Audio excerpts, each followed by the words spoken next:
M. Bendahouf, vous vouliez signaler quelque chose? Ajouter un petit détail pour vous montrer les souffrances de la population dans la Wilaya de N'Ama durant l'ère coloniale. Imaginez-vous des nomades qui vivent toute l'année sur la steppe, qui se retrouvent du jour au lendemain encerclés avec des numéros sur les tentes et avec interdiction de sortir. Alors imaginez-vous le calvaire qu'ils ont Et la colère. subi. Et la colère aussi. Il y a eu des camps tout le long de la voie ferrée, mais le camp le plus connu, c'était celui de Horshaya, à 10 km d'ici, où les nomades n'avaient pas le droit de sortir. Pourquoi? Pour couper les vivres et les contacts moujahidines. Le deuxième aspect, moi je me rappelle, j'étais enfant, la ville de Michiria était entourée d'une ligne électrifiée de 2000 ou 3000 volts. Plusieurs enfants ont été tués par cette ligne parce qu'elle entourait le village et personne ne pouvait sortir et entrer qu'avec autorisation et par un seul portail. Donc vous voyez à peu près la souffrance des gens. Bien sûr.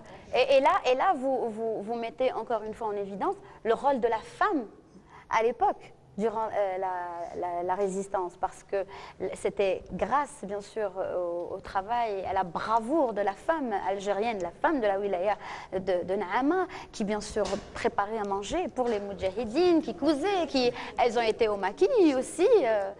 C'est très, très, très important de relever, encore une fois, il n'y avait pas que des hommes. Les femmes aussi, que ce soit les dénomades dans leur tente, sous leur tente, ou encerclées chez elles, elles étaient torturées, tout à fait. Elles n'ont pas été épargnées par la torture, je suis d'accord avec vous. Tout à fait, tout à fait. Alors, je vous invite, si vous le permettez, encore une fois, une petite pause, hein, si vous le permettez, musicale avec encore. Je me permets de dire cette diversité qu'on a trouvée ici même donc à la wilaya de N'Ama, cette fois-ci avec des étoiles, puisque c'est le nom de leur association. C'est les étoiles de la jeunesse et du folklore. Alors, Noujoum El-Choubaniya, le folklore sahraoui. Très bien, donc on les écoute. Je vous invite à revenir, bien sûr, tout de suite après.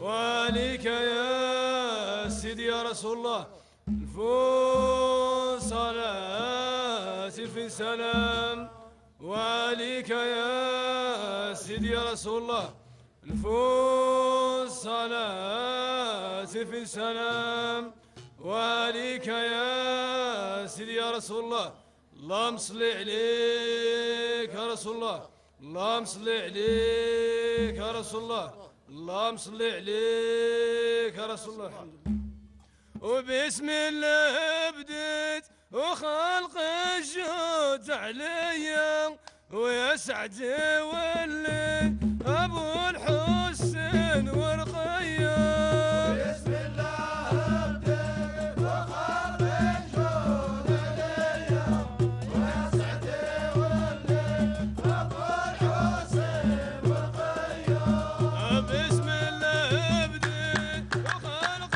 الجود عليا ويا سعد ولد ابو الحسين والخيام بسم الله بديت وخلق الجود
Les murs de la Maison de la Culture ont vibré, bien sûr, sous le son de nos جم شبانية للفولكلور الصحراوي de عين الصفرا. يعطيكم الصحة.